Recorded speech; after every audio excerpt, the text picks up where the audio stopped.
Hey everybody, welcome back to another video on Ski Patrol Productions. Today I'm going to be reading you the first 1,000 words of Mila and the Titan.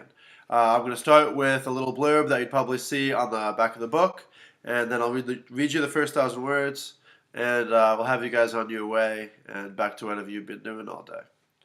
So I am going to be reading it from the computer, so do excuse that.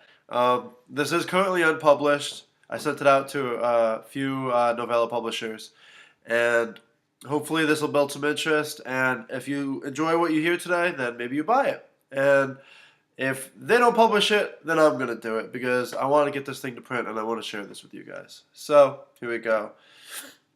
Without further ado, this is the blurb that you probably see on an ink and paper copy on the back of the book. We jump 3 decades into the future. It's 2052. Not much has changed, but for young Mila of North Philly, the world is about to be turned on its head. While her father is away at work, and her absentee babysitter watches television, she finds herself with a painful ringing in her ear. After a moment, it leaves, but the annoyance is the incentive she needs to get out of bed and see what her sitter, Tara, is up to. The TV set is alive with burning buildings and violence. Our young protagonist realizes both her life and city are in danger. After a brief call with Dad, an epiphany from the babysitter that her boyfriend needs her, and the newscaster alerting the public that a constant ringing in the ear is making the citizens of Philadelphia violent, Mila is alone. Nobody is there to keep her safe and comfortable. Certain no one will come and rescue her, Mila becomes the savior as she decides to take on the villain herself. So, that is what you would see when you picked up the book and were reading it and looking at the cover and all that. I'm going to now read you the first 1,000 words, which is a section of the chapter 1. And remember, this is still a draft, so this isn't final copy or anything. I've been editing this for months, and I'm going to continue editing it up until the day it gets published. So, without further ado, once again, I'll go ahead and read you the first 1,000 words of Mila and the Titan, written by myself, Timothy M. Gadomski. Chapter 1. The orange-yellow rays of the sun gave the beach a majestic glow. The endless beach was filled with small pockets of happy families and teenagers enjoying the summer autonomy. Mila's father finished his 5th hot dog, while she and her mother were only on their 1st. The shore was striking. A warm breeze touched her skin. They were all smiling.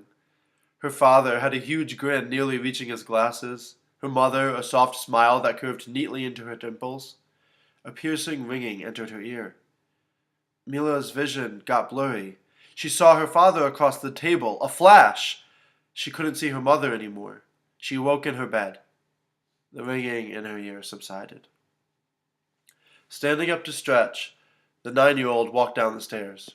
She peeked around the corner to see her babysitter, Tara, watching TV. Mila could tell something was wrong. The newscaster sounded worried. She could hear him talking about a ringing in his ear as he spoke of the chaos caused by violence in the street. Mila was scared and ran in to hug her babysitter. They collided as tears streamed down her face. Tara sat and consoled her. "I have to call your father," she said. Mila zoned in on the TV. It showed an array of videos with adults fighting each other in the street. A gray map of Pennsylvania popped onto the screen. The graphic showed a large red circle covering the city of Philadelphia. The newscaster called it the Chaos Zone. Tara held the ringing phone to her ear. A 10-story building was on the screen. The air bellowed with incendiary winds surrounding the building. "Daddy!" Mila shouted, pointing at the TV. Tara looked. "My God!" Mila cried again. No, it's gonna be fine." The video panned to fighting in the surrounding areas. The line picked up, so Tara spoke.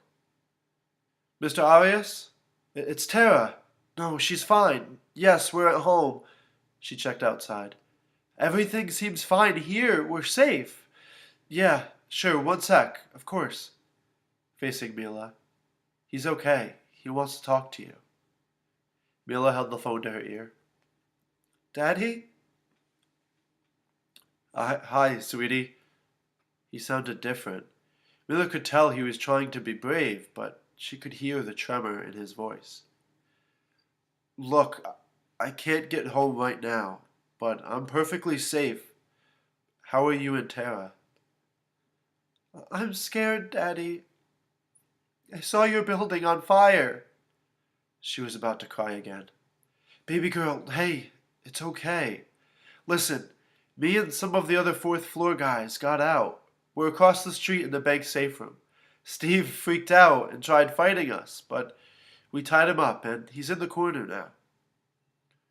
What do we do, Daddy? Just stay there. Everything will be okay if you stay with Tara. Somebody will do something.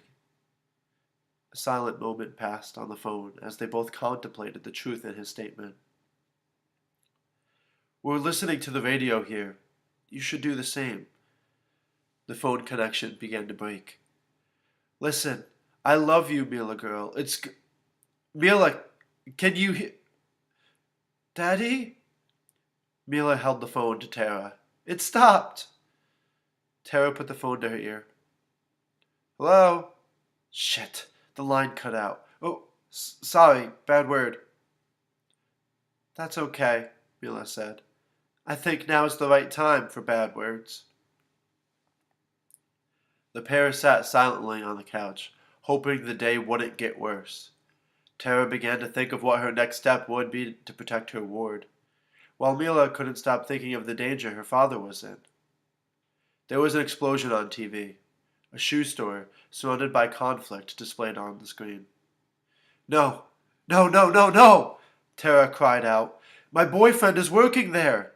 She searched for her jacket and bag. Go to your room and lock all the doors behind me. I have to go get him. I have to make sure he's okay. Before Mila had a moment to respond, Tara was out the front door and driving away in her old Kia. Mila stood there, staring at the abandoned room. She gathered her fear, her loneliness, and her worry.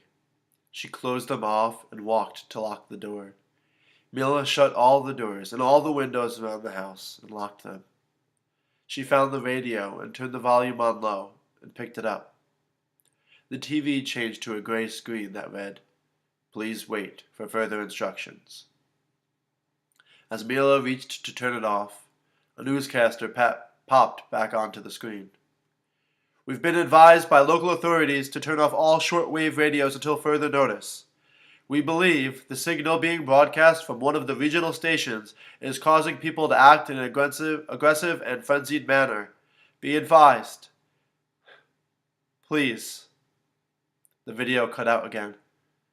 Mila stood there, surrounded by the TV warning sounds and the slight waves coming from the radio.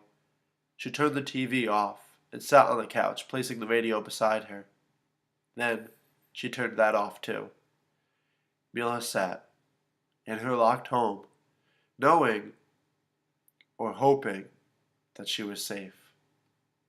She thought of what her dad said. Somebody will do something.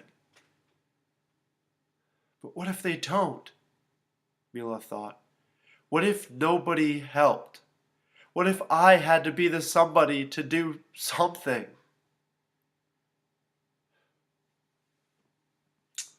And that is the first 1,000 words.